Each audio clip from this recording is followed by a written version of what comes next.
op deze conferentie over Human Values in het kader van het bezoek van Sri Ravi Shankar, nu Rabbijn A Soetendorp. Over diezelfde menselijke waarden. Zijn visie op hoe je daarmee om kunt gaan. A poem from a very wonderful Israeli poetess who passed away a few years ago. Her name is Zelda.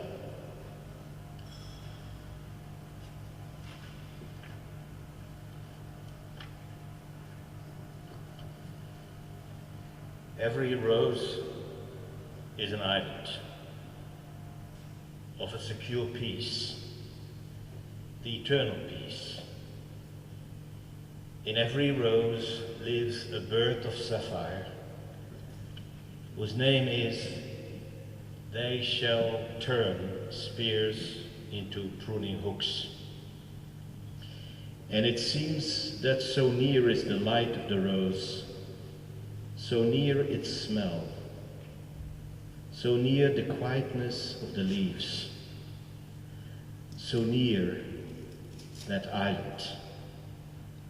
Take a small boat and sail through the sea of fire.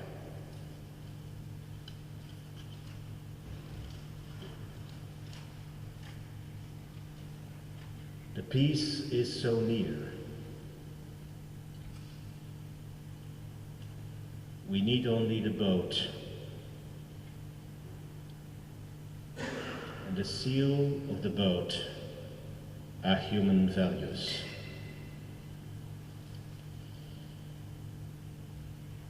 In the Hebrew scriptures,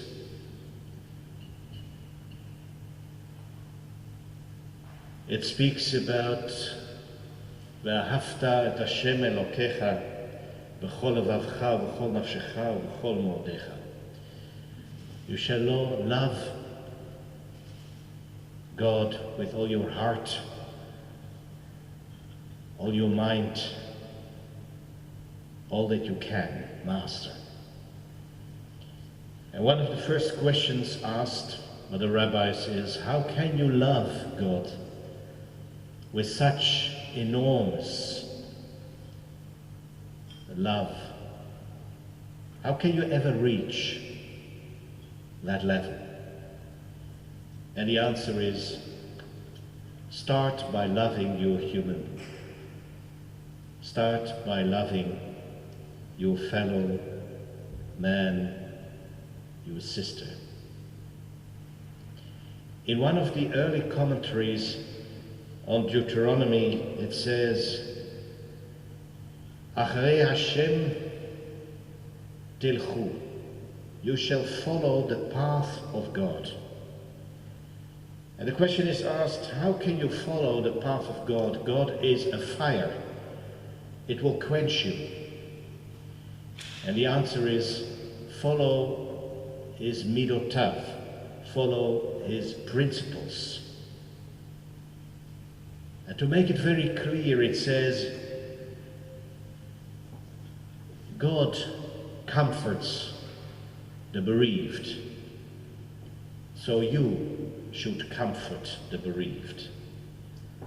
God clothes the naked, so you should clothe the naked.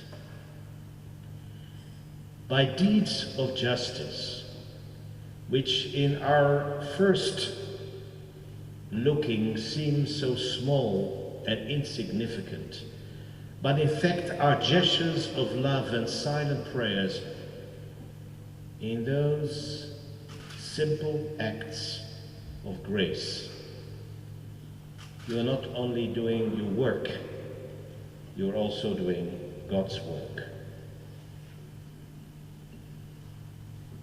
Holland knew the Second World War. Nearby was the Jewish quarter. I was born during that war.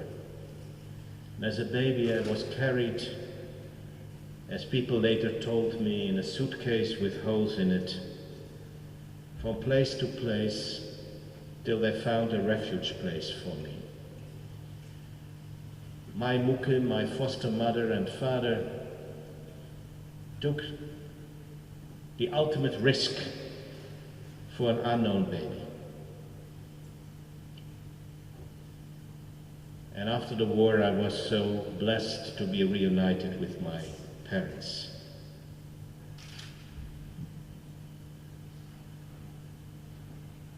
During that period, a minority of the Dutch people collaborated with the enemy. A minority risked their lives to save people. The majority stood on the pavement and tried to live behind closed doors and windows where the curtains were drawn. And one of the pertinent questions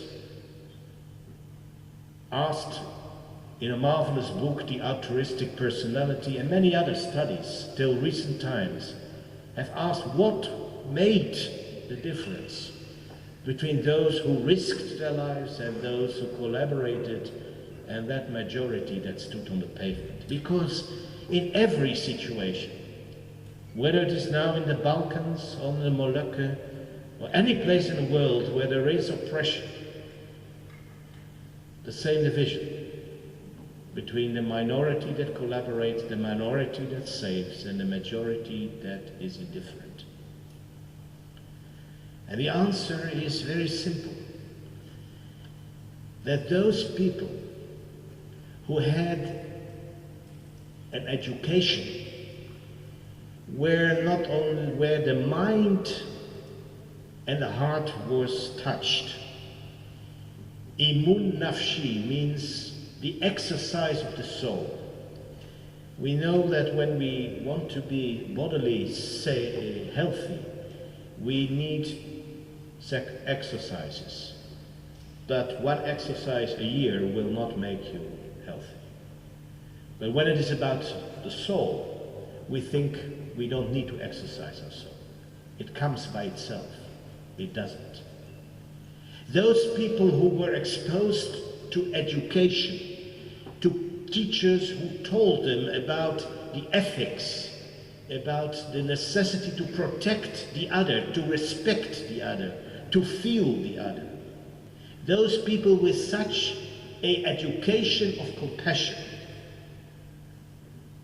were later often the people who were ready to risk their lives, to take chances, to act out for others. These human values are of the utmost importance for the future of whole humankind, because in some way the future of the world is dependent on the fact whether we can penetrate the majority of indifference. There is a search now for those human values. I'm part of a group in UNESCO that tries to find a definition of a new code of ethics that goes beyond the principles of only the human rights in the Declaration of Human Rights. There is a search towards finding a common denominator. And therefore I applaud Prince Hassan of Jordan, who at the outbreak of violence in Israel and the Palestinian entity and the area that is always an area striving for peace and an area so often in war, suggested that from the spiritual traditions of Islam, Christianity and Judaism, one should search for a code of conduct. When we look at the spiritual tradition of Judaism and Islam, one finds in the core such common concern. To save one human being is to save the whole world. To destroy one human being is to destroy the whole world. These are statements in the Talmud, in the center of Jewish belief and practice, and in the center of Islam. Jihad, which is commonly translated as holy war, is separated in the small jihad and the big jihad. The small jihad is the struggle to protect, sometimes misused to attack, as some of my Muslim friends have told me, amongst them the Grand Mufti of Syria, Sheikh Ahmed Kuftar. But the big jihad, as he says and others say, is the most important. It is the striving to bring that what is good and creative and positive and compassionate above the sense and the tendency to destroy and to hate. It's exactly the same principle as in Judaism between Yetzer Tov and Yetzer Hara, the tendency to break and the tendency to heal. Only a few weeks ago, I was in Jerusalem, the city of peace. I was invited to meet with a sheikh who lived in the east side of Jerusalem, in the Muslim quarter. Amongst the violence, it was not an easy place to visit. I walked that night with fear. I saw that the eyes that met me in the streets were also eyes with fear. And it was a feeling, a sense of overcoming, uplifting towards a real concern for the other. They for me, I for them.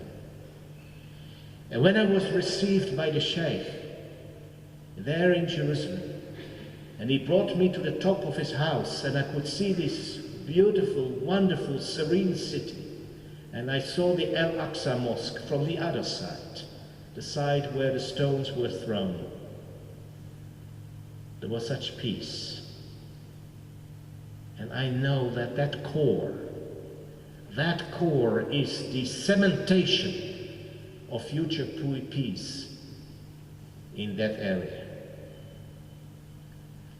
In New York, in August, we came together as people from different spiritual traditions, from faith communities, with the question whether our spiritual being could be part of a real attempt to prevent conflicts, to solve conflicts, and to prepare and sustain the period of reconciliation. I fervently believe he can. During that conference, I was asked to help in a conflict between Hindus and Christians in India. It was very strange to ask a rabbi to bring some peace. What was the problem?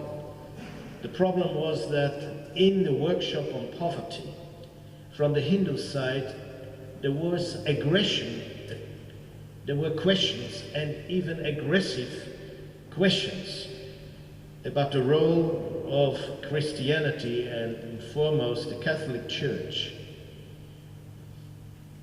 The criticism was made that so often in history, till today, aid to help people in need was misused for conversion purposes.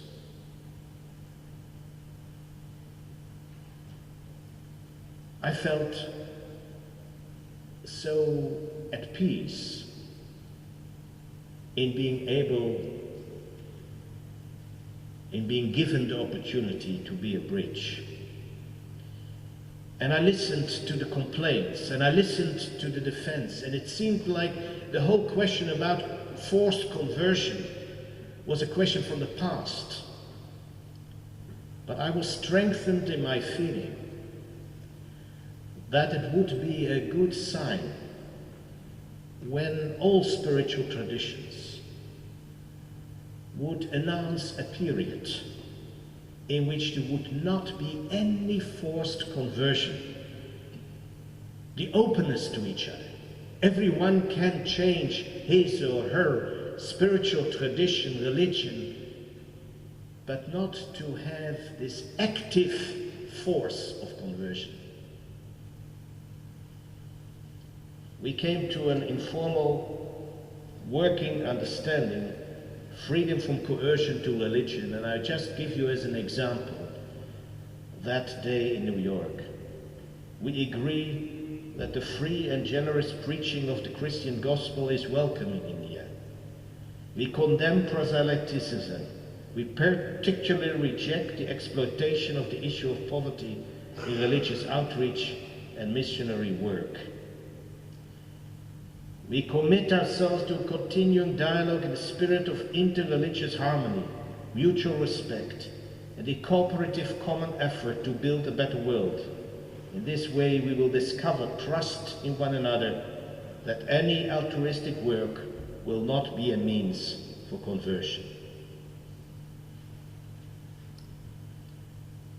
In Holland, we came to another expression of that dialogue this last September, when it is a tradition in Holland that before the beginning of Parliament and the Queen's speech, there is a service, a Christian service. It has been so for many decades. The question was asked, would it not be good to try to have an interreligious meeting? The different climate of Holland, and after years of discussion and building trust, we had such an interreligious meeting, a meeting of Hindus, Muslims, Jews, Christians, and humanists.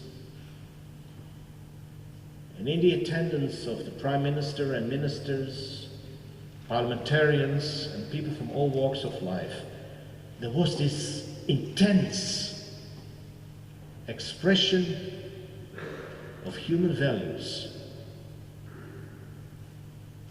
that came in the music and prayers and expressions of solidarity, how to sustain the weak in our society. And one of the expressions that was voiced was the contributing factor of the spiritual faith communities in this juncture of our time.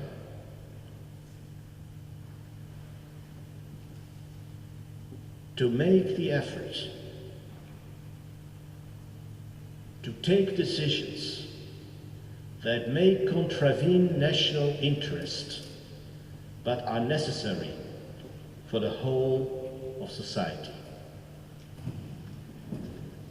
I would say that we just in Holland a few days ago had an example of what happens when also the faith communities and civil society is not an equal partner in decision making. We saw the failure of the climate change conference. When people come together in the issue of environment, in which we know that national interest cannot be the decisive factor, but they are continuing this process of political debate, there is no solution. It is of the utmost importance that when in Bonn in 6 months' time, the nations come together that not only the non-governmental organizations are outside and inside, but that there is a taking part by people from the faith communities, from the spiritual traditions, to be part of the formulation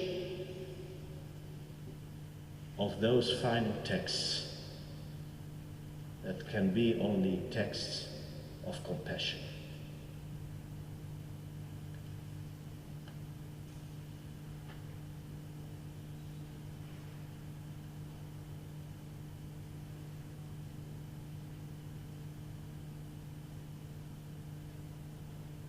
There was once a rabbi who came into a synagogue and came out again immediately.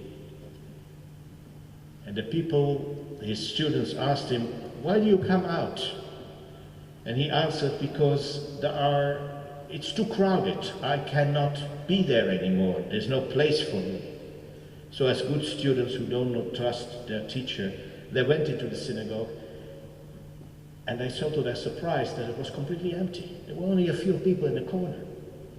So they said to the rabbi, "Teacher, you say there is no place for you, but it is empty." He said, "Yes, but you have not really listened. When prayers and thoughts are said, but they are not coming from the heart and the soul, they become heavy and they stay on the ground. Only when they come from the heart and the soul, they rise up towards the gate of God's listening." These people are a few, but they are using so many words that are heavy. So there were so many words, there was no place for me anymore. I can only hope that when we are together at this moment, and at other moments, that we learn to bring out our thoughts, our prayers, our wishes into such a state of consciousness that they rise up to God's listening ear.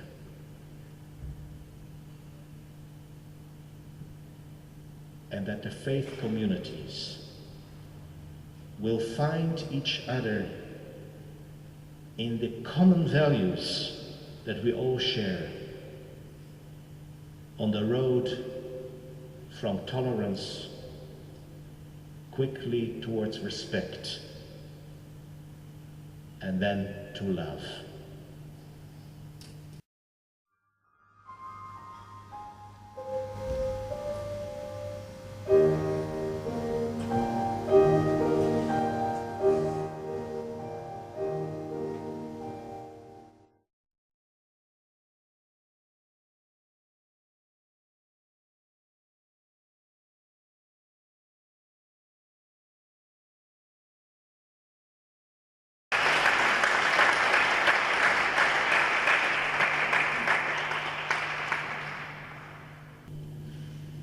Into the next practical field, human values in society.